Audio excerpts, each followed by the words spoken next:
So Claude Opus 5 was just released and it's looking really promising. This is Opus 5 compared to Opus 4.8 and Fable 5 as well as GPT 5.6, and it beats even Fable 5 in a lot of areas while running at exactly half the cost. Basically, the price for Fable 5 was $10 input, $50 output. Opus 5 is $5 in and $25 out. But the thing is obviously that everyone has access to these same models. Your competitors have access to it, so this doesn't actually make you stand out. Now, what actually makes you stand out is what the model can read when it wakes up and what operating system it uses on the back end. And this is what we are confident that we have created with the Infinite Brain. We have talked about the Infinite Brain before, but it has recently received a massive upgrade, which I will also talk you through. So this is, in our opinion, the best and most powerful way to use basically any AI model these days, and especially if you are a big team or a company or a department that want to collaborate on projects and share ideas and workflows, etc. This new system is super powerful. Now, this is the normal Infinite Brain that we have talked about before, and that works super well. We have gotten so many great reviews on it. It currently has over 200 stars on GitHub. The link is down below if you want to check it out. As you can see, we have previous videos explaining exactly what it is, but the big new thing that we recently launched is the Infinite Brain harness, because the Infinite Brain itself is essentially just a much better version of a normal second brain. This is what it might look like within Obsidian. Everything is essentially linked together using typed edges, using atomic nodes, indexes, and summaries, so that AI can super easily navigate throughout the brain, know exactly where to look, and find the information it needs super quickly, which makes it cheaper and faster to run than a normal second brain. And this is great for an individual, or if you have a specific client you are working with, you can create an Infinite Brain for that specific client.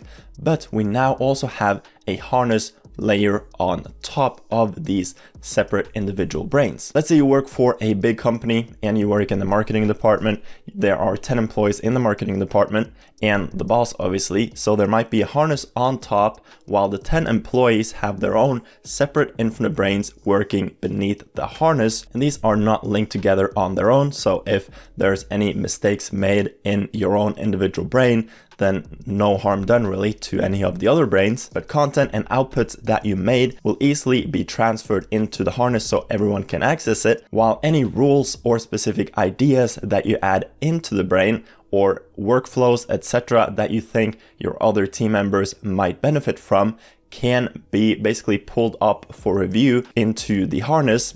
And the boss of the department can then look over these rules or ideas or workflows and review them. If the boss approves them, this will easily and automatically be synced to the harness and into every single individual brain living beneath the harness. So this way, it obviously needs to be manually approved for safety reasons, etc. But if you have a great idea, a great workflow, any great rules that you have added to your infinite brain or the core doctrine that you think every single colleague or team member should use, it's super easy to pull it up to the harness and sync it into every individual brain so that everyone's workflows and results improve over time. Or even if you work by yourself, this harness is still great to have. It means you can have separate individual infinite brains for specific projects you are working with, specific clients you are working with, etc. They are obviously all individual, but if you do something great in one individual brain, you can easily sync it into the other brains. Now, our infinite brain system has essentially an infinite memory.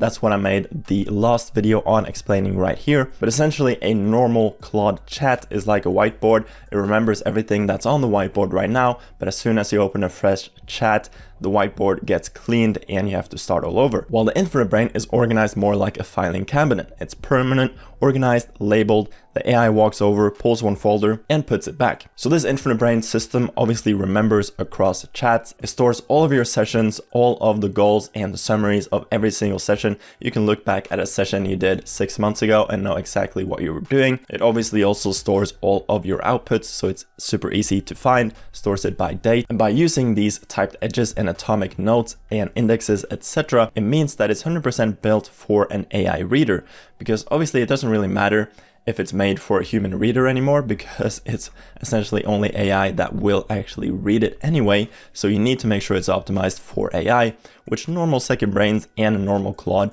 might not always be. But that's what we have made sure to do with the infinite brain. And because of how we have structured it and made it for an AI reader, it means that it's also a lot cheaper to use. We compared it to a normal second brain that we got from GitHub. We asked the same question, and the normal second brain used 9,000 tokens, while our infinite brain only used 600. Plus, we have also developed it so that it's able to easily swap between models. We have a .codex file and a Claude file, so you can easily work with any Claude models, any codex models, and easily swap between them at any point. Plus, now with this harness on top, it means that it scales past one person, which most other systems do not have. So this is what makes it so great for larger teams or companies or departments. You can have your own company brain with every employee having their own individual brains beneath it. Because essentially a memory that one person trusts is a liability the moment two people write to it. So one shared brain doesn't really work, because obviously people are different. People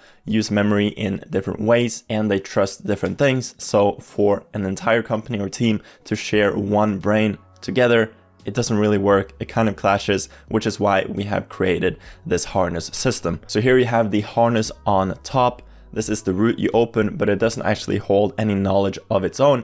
It only routes the AI to the specific brain you want it to work within, and then syncs it across the brains if that is something you want to do. So obviously within Visual Studio Code, you would open the harness, talk to AI how you normally do it, but we have then developed the harness so that the AI automatically is able to route the question or the project you are working on to the specific brain that it should be within. So certain things are defaulted to the shared brain. So these are real shared canon reading work. So these things goes where everyone can rely on it. But anything that is uncertain starts individual. So new, unproven, or potentially disruptive work begins in your own brain, and it is cheap to be wrong. It doesn't basically interfere with any of the other brains, while proven work is promoted and reviewed, but never edited in. So what survives contact with reality gets proposed upward for review, and you never write it straight into the shared canon. And then, like I mentioned, the agent in the harness automatically routes the work itself, and nobody has to maintain it by hand. So the AI automatically knows exactly where to go to find any information, or it knows exactly what folders to work within. So if I open Visual Studio Code and I open my own infinite brain harness, this is obviously something we just released, so I haven't even expanded it too far myself, but this is what it will look like within your Visual Studio Code, and this is where you will work. But if you open your brains, you can see that I have two separate brains here. So depending on what work I'm doing, the AI will automatically route it to the correct brain. And if I then open one of the brains, this is what it looks like. So here you have .claude.codex, you have all of your knowledge in here, you have all your memory and outputs. Here all of my outputs are stored by date and a name, so you can easily find it or just tell AI to find it for you essentially. You then have all of your sessions stored right here. So you have active sessions, closed sessions, and then reviews from every single session. So this summarizes every session you've ever had within the infinite brain. And it stores it as a simple MD file, which takes very little space, which is why it's such a cool system. It means you can store work for years and years without it taking up too much space, but you will always have access to things you've done in the past essentially. Then you obviously also have all the other things that makes the infinite brain so special, like all the skills in workflows and swarms, N8N connection, paperclip connection. It easily works with Obsidian like I just showed you as well. And if you want more details on the actual specific infinite brain and how it works and how you can use that to the maximum capacity,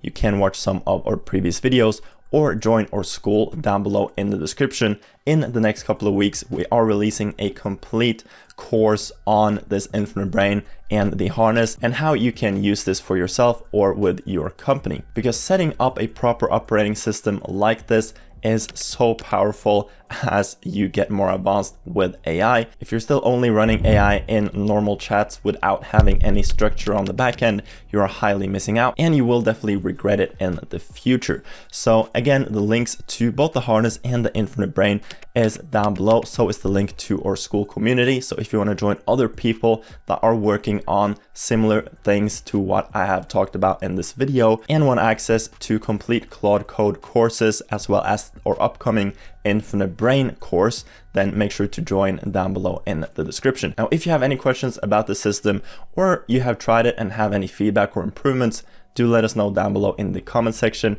We always like to hear from you. And with that said, make sure to like and subscribe. Hope you have an amazing rest of your day, and I'll see you guys later. Also, if you're interested in booking a call with us, talk more about this, or consultancy, or basically help implementing an Infinite Brain system like this for your company, don't hesitate to reach out. All the info you need will be down below in the description.